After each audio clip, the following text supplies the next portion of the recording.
Hello guys, வணக்கம். இப்போ நம்ம பார்க்க போகிறது கோதுமை தோசை. காலை சிற்றுண்டிக்கு நம்ம பார்க்குறோம். கோதுமை தோசை மிக ஆரோக்கியமானது, நல்ல செரிமானம் இருக்கும். அரிசி தோசைக்கு ஒரு மாற்று வழி பாருங்கள். கோதுமை தோசைக்கு என்னென்னலாம் வேணும்னு பாருங்கள். கோதுமை மாவு, அரிசி மாவு கொஞ்சம் போட்டுக்கோங்க, 2 ஸ்பூனு. 2 ஸ்பூன் ரவை கொஞ்சம் ஆட் பண்ணால் கிறிஸ்பியாக இருக்கும் தோசை. கொஞ்சம் நீர், நல்லா ஜலம் கொஞ்சம் நல்லா பிடிச்சி வச்சுக்கோங்க. கரைக்கிறதுக்கு உப்பு, மிளகு பொடி, ஜீரகம் பொடி. அடுத்தது நம்ம தொட்டுக்க கோதுமை தோசைக்கு ரெடியாக பொடி அண்ட் எண்ணெய், காரப்பொடியும் எண்ணெயும் கலந்து, நல்லெண்ணெய் கலந்து வச்சுருக்காங்க. ரொம்ப ருசியாக இருக்கும். அப்போ தான் எல்லாம் மிக்ஸ் பண்ணிட்டேன். இப்போ அரிசி மாவு, ரவை, கோதுமை மாவு, மிளகு பொடி, ஜீரகப்பொடி, உப்பு போட்டேன். இப்போ தண்ணி விட்டு அதை கலக்கி ரெடியாக தோசை ஊற்ற போகிறேன். ஜலம் விட்டு கரைச்சிருக்கேன் பாருங்கள். நல்லா இதுவாக ரொம்ப தண்ணியாக இருக்கக்கூடாது, கொஞ்சம் கெட்டியமாக இருக்கணும். அப்போ தான் நல்லா குத்த நல்லா மெலிசாக அழகாக வரும், கிறிஸ்பியாக இருக்கும். உடனடி இன்ஸ்டன்ட் கோதுமை தோசை சீக்கிரமாக குத்திடலாம். அதுக்கே ஊரெல்லாம் வைக்க வேண்டாம், புளிக்கெல்லாம் தேவையே இல்லை. வேணுன்னா நீங்கள் தயிர் கூட ஊற்றிக்கலாம். இதில் கோதுமை தோசை குத்தலாம். அடுப்பில் ரெடியாக கல்லை வச்சுருக்கேன். தோசை குத்தி இந்த தோசை திருப்பியால் நம்ம திருப்பி எடுக்க போகிறோம். கொஞ்சம் வெயிட் பண்ணுங்கள். கோதுமை தோசை நம்மளோட உடல் எடையை குறைக்கும். நல்லா நீரிழிவு நோய்க்கு ஒரு மேலாண்மையான ஒரு மாற்று. இது நம்மளோட ரத்த இதை கொஞ்சம் குறைச்சி கிளைசெமிக் குறியீட்டை கொண்டிருக்கிறது. அதனால் ரத்த சர்க்கரை அளவு நமக்கு கட்டுக்குள்ளே இருக்குது. அப்புறம் செரிமானம் ஆகும், உடல் ஆரோக்கியத்துக்கு ரொம்ப நல்லது. உடனடி சத்தான உணவு கோதுமை தோசைங்க. எலும்பெல்லாம் நல்லா வலுவூட்டும், நல்லா ஆரோக்கியத்துக்கு நல்ல சிறந்த உணவு.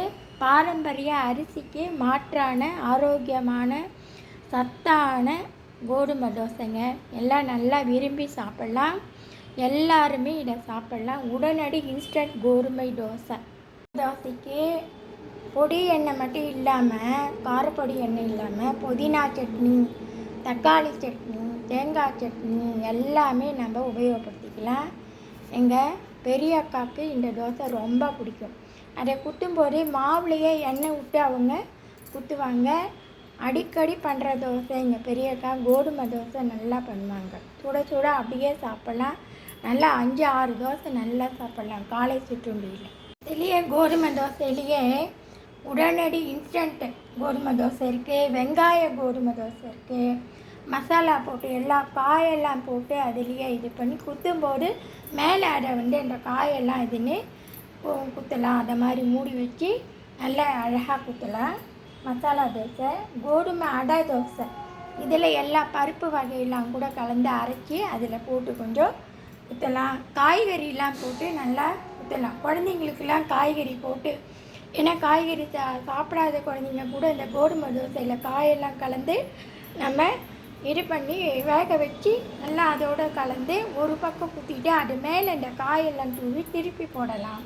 இதெல்லாம் இந்த வகையான இவ்வளோ நிறையா வகையான கோதுமை தோசை இருக்குது. எல்லாருமே விரும்பி சாப்பிடுவாங்க. நல்லா பண்ணுங்க. எல்லோரும் நல்லா பண்ணி உங்களோட ஃபீட்பேக்கை எனக்கு அனுப்புங்க. இல்லை கல் போட்டிருக்கேங்க. இப்போ கோதுமை தோசை குத்த போகிறேன், ரெடியாக போகிறது. தீர்க்கம் பாருங்கள். இப்போ திருப்பி போடுவேன். கொஞ்சம் நெய் கூட ஊற்றிக்கலாம், கொஞ்சம் வாசனையாக இருக்கும். அதுக்காக நெய் விட்டு நம்ம தோசை குத்தலாம். குழந்தைங்க விரும்பி சாப்பிடுவாங்க. நல்லா வாசனையாக இருக்கு பாருங்கள். திருப்பி போட்டிருக்கேன். எவ்வளோ நல்லா கிறிஸ்பியாக நல்லா கோல்டன் கலரில் வந்துருக்கு பாருங்கள். இது தோசை, அம்மா சுட்ட தோசை. அரிசி மாவும் கோதுமை மாவும் கலந்து சுட்ட தோசை. ஆசையாக சாப்பிட எல்லோருமே வாங்க. ஆயிடுச்சு, எல்லோரும் சாப்பிட வாங்க. உங்களோட ஃபீட்பேக்கை எங்களுக்கு அனுப்புங்க. நீங்கள் பண்ணி பார்த்துட்டு எங்களுக்கு சொல்லுங்கள்.